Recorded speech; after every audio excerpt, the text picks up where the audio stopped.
حضور نبی کریم صلی اللہ علیہ وآلہ وسلم نے ارشاد فرمایا کہ بڑھاپے کے 3 اعمال ایسے ہیں جو اللہ تعالیٰ کو بے حد پسند ہیں، کہ جن سے اللہ تبارک و تعالیٰ راضی اور خوش ہو جاتا ہے اور ان کو مرتے وقت کلمہ پڑھنا نصیب فرماتا ہے۔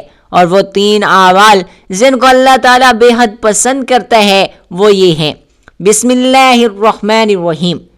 ناظرین، جب انسان جوانی کے نشے میں گم ہوتا ہے، جب طاقت، صحت اور وقت اور دولت سب کچھ اس کے اختیار میں ہوتا ہے، تب وہ اکثر بھول جاتا ہے کہ ایک وقت ایسا بھی آئے گا جب اس کے ہاتھ کانپیں گے، نگاہ دھندلا جائے گی اور قدم لڑکھڑا جائیں گے، جب نہ عبادت ویسی ہوگی، نہ روزہ آسان لگے گا، نہ تسبیح کی گنتی پوری ہوگی اور نہ سجدے کی طاقت باقی رہے گی۔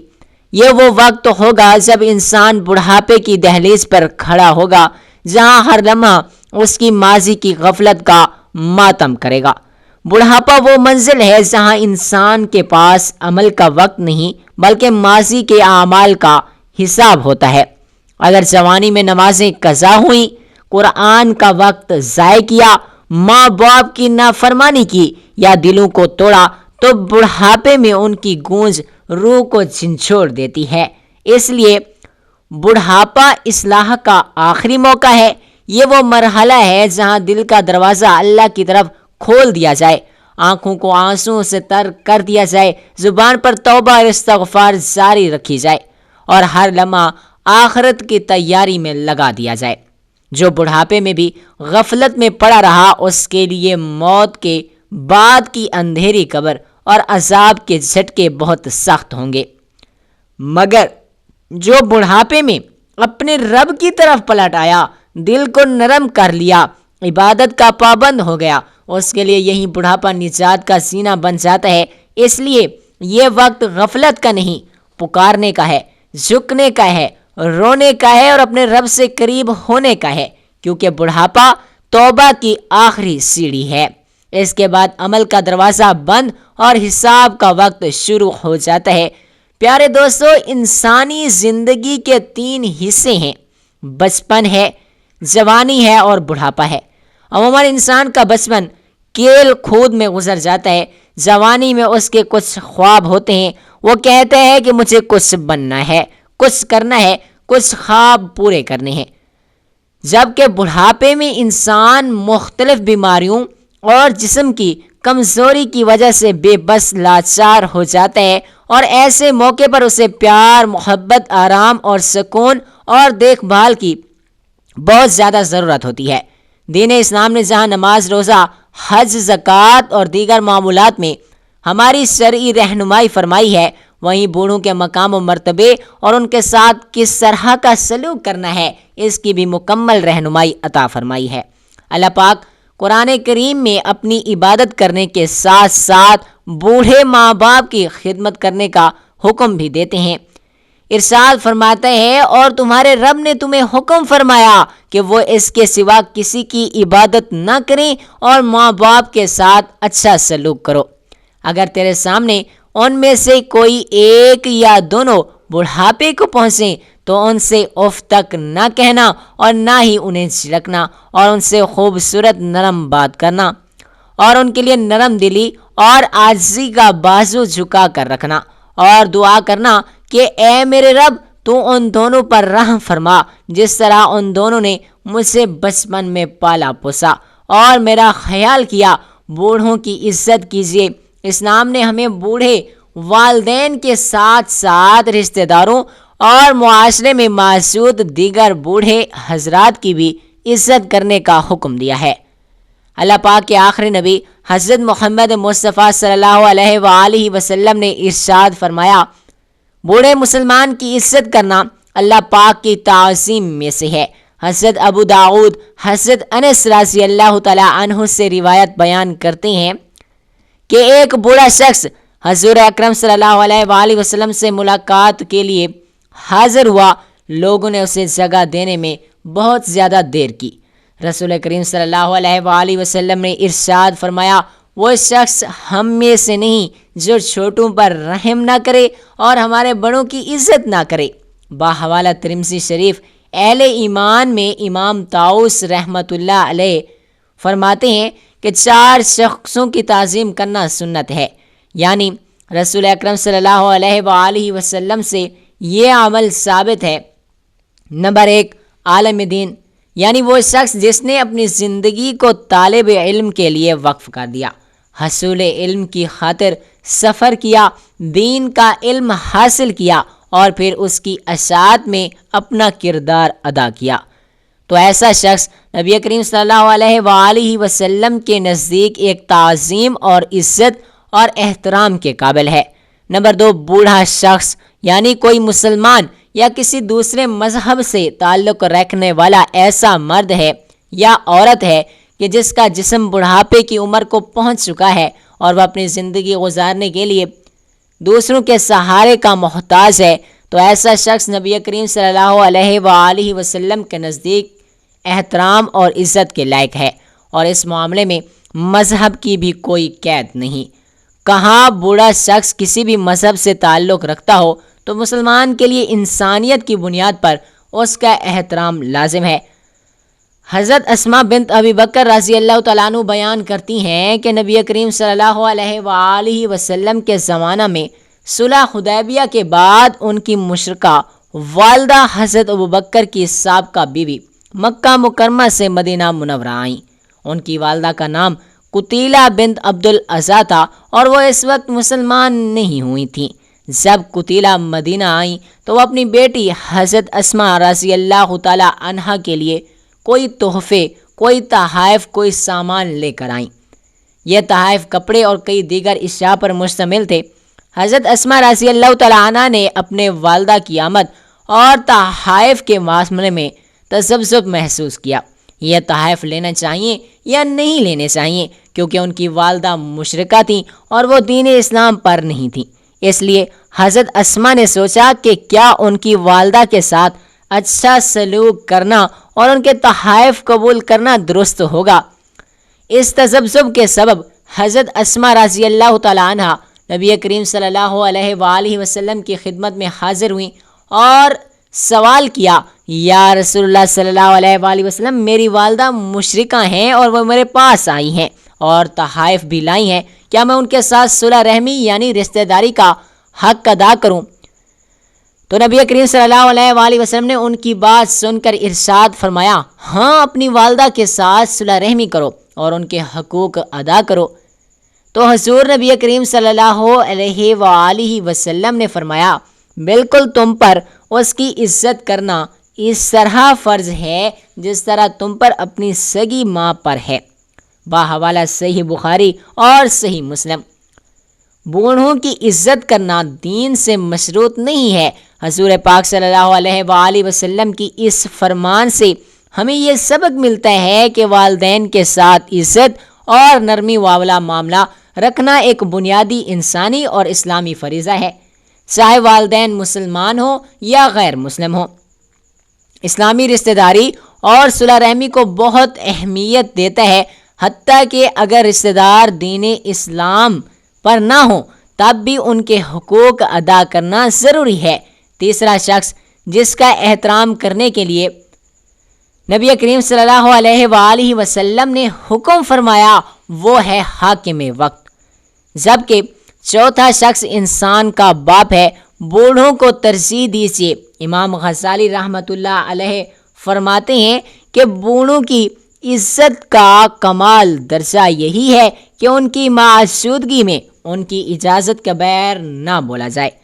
حضرت جابر ابن عبداللہ رضی اللہ تعالیٰ عنہ فرماتے ہیں کہ کسی قبیلے کا ایک وفد بارگاہ رسالت میں حاضر ہوا اور ان میں سے ایک نوجوان گفتگو کے لیے کھڑا ہوا، تو پیارے آقا صلی اللہ علیہ وآلہ وسلم نے ارشاد فرمایا، یعنی تم ٹھہرو، تمہارے بڑے کہاں ہیں؟ بوڑھوں کی عزت کر کے اپنی عمر میں اضافہ کیجیے۔ رسول کریم صلی اللہ علیہ وآلہ وسلم فرماتے ہیں، جو نوجوان کسی بوڑھے شخص کی عزت اس کی عمر کی وجہ سے کرتا ہے تو اللہ پاک اس کے بڑھاپے کے وقت ایسے شخص کی عمر بڑھا دے گا جو بوڑھوں کی عزت کرے گا۔ باحوالہ ترمذی شریف۔ امام غزالی رحمۃ اللہ علیہ یہ حدیث پاک میں نقل کرتے کے بعد فرماتے ہیں کہ اس حدیث پاک میں لمبی عمر کی بشارت ہے، اور اس سے معلوم ہوتا ہے کہ بوڑھوں کی عزت کرنے سے عمر میں یقیناً اضافہ ہوتا ہے۔ ناظرین، ایک مرتبہ ایک شخص حضرت علی رضی اللہ تعالیٰ عنہ کی خدمت میں حاضر ہوا اور ان سے سوال کیا کہ میرے بال سفید کیوں ہوتے جاتے ہیں، اس کا کیا مقصد ہے؟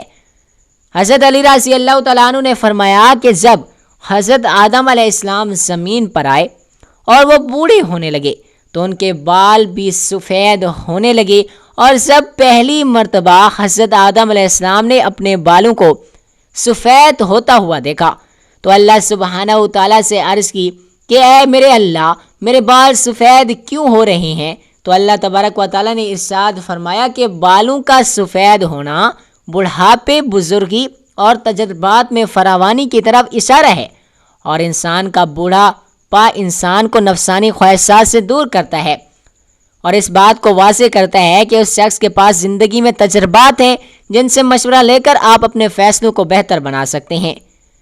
اس لیے اللہ تعالیٰ بوڑھوں کے مشورے زیادہ پسند فرماتا ہے، یعنی کہ بوڑھوں کے پاس جو تجربات ہوتے ہیں وہ اچھا مشورہ دیتے ہیں۔ اس طرح بالوں کے سفید ہونے کے احکامات کے حوالے سے بھی آپ کو بتاتے ہیں کہ سفید بالوں کو اکھاڑنا چاہیے یا نہیں اکھاڑنا چاہیے، کیا سفید بالوں کو رنگ کرنا چاہیے یا سفید بالوں کو رنگ نہیں کرنا چاہیے۔ حضرت عمر بن شعیب رضی اللہ تعالیٰ عنہ سے روایت ہے کہ نبی کریم صلی اللہ علیہ وآلہ وسلم نے ارشاد فرمایا، سفید بالوں کو نہ اکھاڑو، کیونکہ بڑھاپے میں بالوں کا سفید ہونا مسلمانوں کے لیے نور ہے۔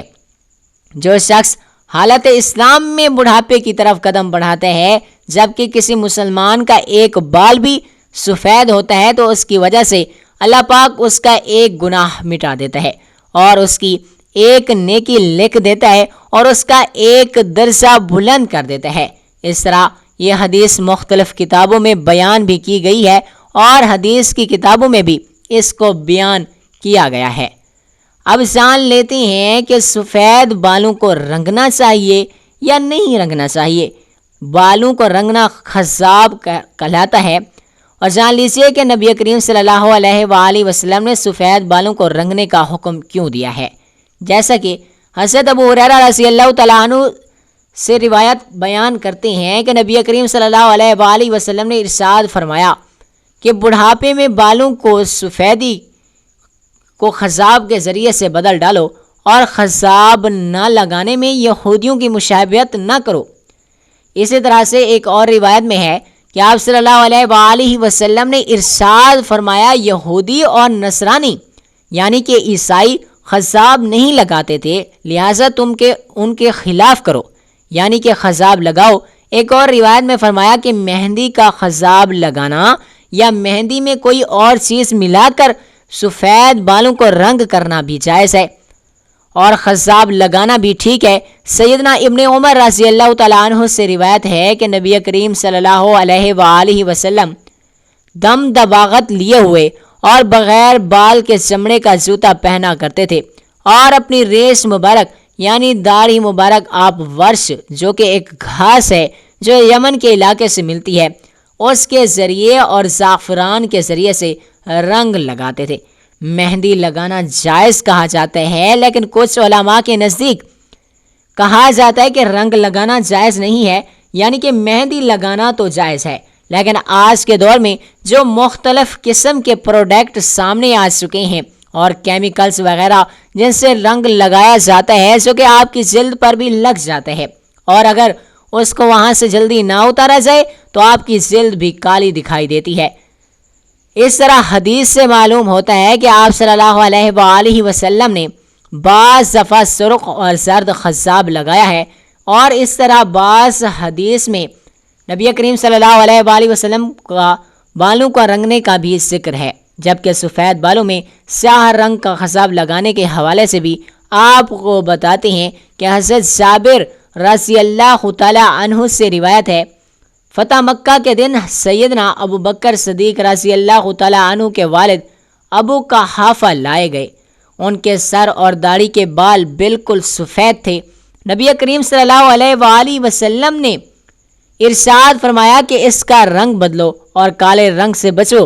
اس طرح ایک اور حدیث ہے کہ سیدنا عبداللہ ابن عباس رضی اللہ تعالیٰ عنہ سے روایت ہے کہ حضور نبی کریم صلی اللہ علیہ وآلہ وسلم نے فرمایا کہ ایسی قومیں وقت آخر میں آئیں گی جو کبوتر کے پپوتوں کی طرح کالے رنگ کا حجاب کریں گی اور جنت کی خوشبو تک بھی نہ پائیں گی۔ اس سے یہ واضح ہوتا ہے کہ کالے رنگ نہیں کرنا چاہیے، جبکہ مختلف رنگ کی مہندی وغیرہ لگائی جا سکتی ہے۔ سیدنا ابن عمر رضی اللہ تعالیٰ عنہ سے روایت ہے کہ رسول اللہ صلی اللہ علیہ وآلہ وسلم نے سر کے بالوں کی غلط کٹنگ کے بارے میں فرمایا کہ سب سے پہلے قسم تو یہ ہے کہ سر کے سارے بال نہ منوانا، بلکہ جگہ جگہ سے پھٹے ہوئے بادلوں کی طرح ٹکڑوں میں منوانا، جبکہ دوسری قسم درمیان سے سر کے بال منوانا اور اطراف سے بال چھوڑ دینا۔ تیسری قسم یہ ہے کہ اطراف سے بال منوانا جبکہ سر کے درمیان سے چھوڑ دینا، جبکہ چوتھی قسم یہ ہے کہ سر کے آگے سے بال منوانا اور پیچھے سے چھوڑ دینا۔ آج کل مختلف فیشنز، مختلف سٹائلز دیکھتے ہیں کہ جو کہ مغرب سے ہمارے معاشرے میں آتے ہیں اور ان سے منع کیا گیا ہے۔ ابن تمیمہ رحمۃ اللہ علیہ فرماتے ہیں کہ عدل اور انصاف قائم کرنے کے لیے اللہ اور اس کے رسول صلی اللہ علیہ وآلہ وسلم کی کمال صحبت اور شفقت سے انسانی جسم پر عدل کا خیال رکھا کہ سر کا کچھ حصہ منوا کر اور کچھ حصہ چھوڑ کر سر کے ساتھ بے انصافی نہ کی جائے۔ بالوں سے کچھ حصہ سر کا ننگا کر دیا جائے اور کچھ حصہ ڈھانپ دیا جائے تو یہ ظلم ہے۔ اس طرح حضرت سیدنا ابن عمر رضی اللہ تعالیٰ عنہ سے روایت ہے کہ نبی کریم صلی اللہ علیہ وآلہ وسلم نے ایک بچے کو دیکھا کہ اس کے سر کا کچھ حصہ کٹا ہوا تھا اور اس کا کچھ حصہ چھڑا ہوا تھا۔ آپ صلی اللہ علیہ وآلہ وسلم نے ان کو ایسا کرنے سے روکا اور فرمایا کہ یا تو سارا سر منواؤ یا سارا سر چھوڑ دو۔ نبی کریم صلی اللہ علیہ وآلہ وسلم کے اس حکم کے مطابق اس حکم میں بچے، جوان اور بوڑھے سارے لوگ ہی شامل ہیں۔ پیارے اسلامی بھائیوں، ہمیں بھی چاہیے کہ ہم اسلام کی تعلیمات پر عمل کرتے ہوئے بوڑھوں کی عزت اور احترام کریں۔ اگر ہم گھر میں یا کہیں اور بیٹھے ہوں اور وہاں بوڑھے والدین یا دادا دادی یا نانا نانی یا کوئی اور رشتہ دار یا کوئی بوڑھا آدمی بھی آ جائے تو اس کی عزت کا دھیان کرتے ہوئے ہمیں کھڑے ہو جانا چاہیے، ان کو سلام کریں، ان سے بیٹھنے کا کہیں۔ جو ہی ہم کہیں جا رہے ہوں اور راستے میں کوئی بوڑھا شخص ملے تو اسے عزت دیتے ہوئے سلام کریں۔ اس کے پاس کوئی سامان ہو تو وہ سامان اٹھا کر اس کی مدد کریں۔ اس طرح جب ہم کسی ٹرین یا گاڑی میں سفر کر رہے ہوں اور کوئی بوڑھا آ جائے اور بیٹھنے کی جگہ نہ ہو تو اس کو اپنی جگہ پر بٹھا کر عزت دیں اور اس کی دعائیں لیں۔ حضرت مفتی احمد یار خان نعیمی رحمۃ اللہ علیہ فرماتے ہیں کہ اللہ پاک کی بارگاہ میں بوڑھے شخص کی دعا زیادہ قبول ہوتی ہے۔ اللہ کریم سفید داڑھی والے بالوں والے بندے کے پھیلائے ہوئے ہاتھ نہیں پھیرتا۔ اللہ پاک ہمیں اسلام کی روشن تعلیمات پر عمل کرنے کی توفیق عطا فرمائے اور ہمیں بوڑھے حضرات کی عزت، ادب اور احترام کرنے کی طاقت اور توفیق عطا فرمائے۔ ناظرین، اسلام میں موت کے وقت کلمہ طیبہ لا الہ الا اللہ کے جاری ہونے کو بہترین انجام کی علامت سمجھا جاتا ہے۔ اس حوالے سے نبی کریم صلی اللہ علیہ وآلہ وسلم کی احادیث اور اسلامی کتب میں مختلف روایات موجود ہیں اور فرمایا گیا ہے کہ نبی کریم صلی اللہ علیہ وآلہ وسلم نے فرمایا کہ بوڑھوں کے چند اعمال ایسے ہیں کہ جن کی زندگی سے اللہ راضی ہو جاتا ہے اور ان کو مرتے وقت کلمہ پڑھنا بھی نصیب فرماتا ہے۔ ان خوش نصیب بوڑھوں میں سے سب سے پہلے نمبر پر وہ لوگ ہیں جو اپنی زندگی میں ایمان پر استقامت رکھتے ہیں۔ ایسے بوڑھے افراد جو اپنی زندگی میں ایمان رکھتے ہیں اور اللہ کے ساتھ اپنے تعلق کو مضبوط رکھتے ہیں، ان کی زبان پر کلمہ طیبہ جاری ہونے کی قوی امید کی جاتی ہے۔ رسول اللہ صلی اللہ علیہ وآلہ وسلم نے فرمایا، جو شخص لا الہ الا اللہ کہتے ہوئے دنیا سے رخصت ہو اور وہ جنت میں ضرور بے ضرور داخل ہوگا، بحوالہ صحیح مسلم۔ ایمان کی استقامت اور اللہ کے ذکر پر موت کے وقت جنت کی خوشخبری ملتی ہے۔ بوڑھے افراد جو طویل عمر گزارنے کے باوجود اپنے ایمان پر قائم رہتے ہیں اور ان کے لیے یہ سعادت ممکن ہے۔ نمبر 2، والدین کی خدمت کرنے والے بوڑھے والدین کی خدمت کرنے والے افراد کے بارے میں احادیث میں بہت زیادہ فضیلت بیان کی گئی ہے، اور ایسے بوڑھے افراد جو اپنی اولاد کو نیکی اور خیر کی طرف رہنمائی کرتے ہوں، ان کی زبان میں کلمہ جاری ہونے کی قوی امید کی جاتی ہے۔ رسول اللہ صلی اللہ علیہ وآلہ وسلم نے فرمایا، مرد وہ شخص جس نے اپنے والدین میں سے ایک یا دونوں کو بڑھاپے میں پایا اور ان کی خدمت کر کے جنت حاصل نہ سکا۔ بحوالہ صحیح مسلم، یہ حدیث ان افراد کی فضیلت کو بیان کرتی ہے جو اپنے والدین کی خدمت کرتے ہیں اور ان کی دعاؤں کا وسیلہ بنتے ہیں۔ ایسے والدین کے لیے نیک انجام کی امید کی جا سکتی ہے۔ نمبر 3، نماز کے پابند بوڑھے۔ ایسے بوڑھے افراد جو اپنی پوری زندگی میں نماز کی پابند رہے ہوں، ان کے لیے موت کے وقت کلمہ طیبہ کے جاری ہونے کی خوشخبری دی گئی ہے۔ رسول اللہ صلی اللہ علیہ وآلہ وسلم نے فرمایا، نماز دین کا ستون ہے، نماز جنت کی کنجی ہے، جو اس کو قائم رکھے گا وہ دین کو قائم رکھے گا۔ باحوالہ مسند احمد، نماز کی پابندی کرنے والے بوڑھے افراد کے دل اللہ کی محبت سے معمور ہوتے ہیں اور موت کے وقت اللہ کا ذکر ان کی زبان پر جاری رہتا ہے۔ نمبر 4، حقوق العباد کا خیال رکھنے والے۔ ایسے بوڑھے افراد جنہوں نے اپنی زندگی میں دوسروں کے حقوق ادا کیے، دوسروں کا حق نہ مارا، ان کے لیے بھی نیک انجام کی بشارت ہے۔ رسول اللہ صلی اللہ علیہ وآلہ وسلم نے فرمایا، مسلمان وہ ہے جس کے ہاتھ اور زبان سے دوسرا مسلمان محفوظ رہے۔ باحوالہ صحیح بخاری۔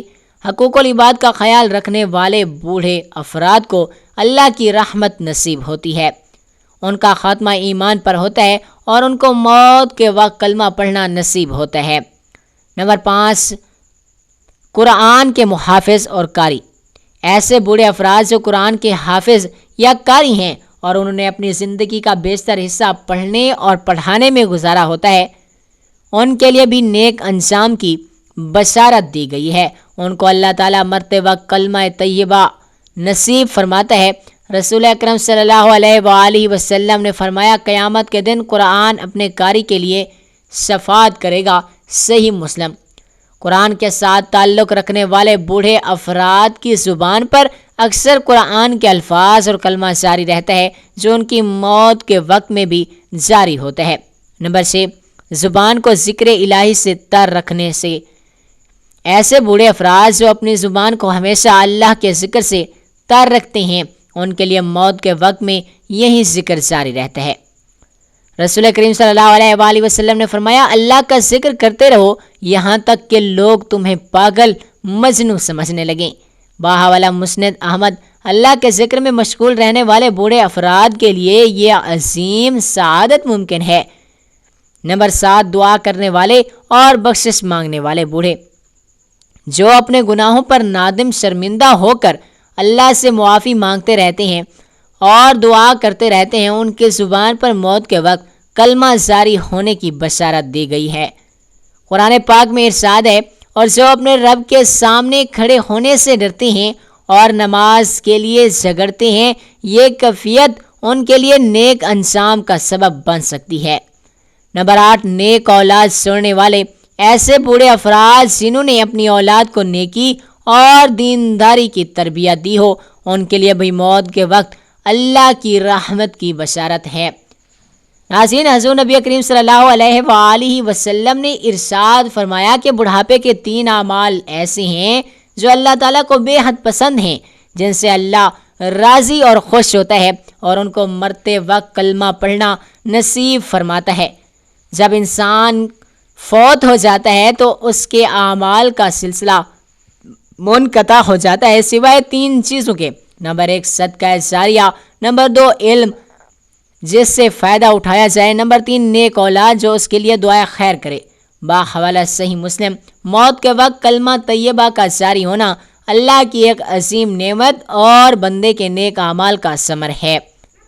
مذکورہ صفات اور اعمال ایسے بوڑھے افراد کو اس سعادت کا مستحق بناتے ہیں۔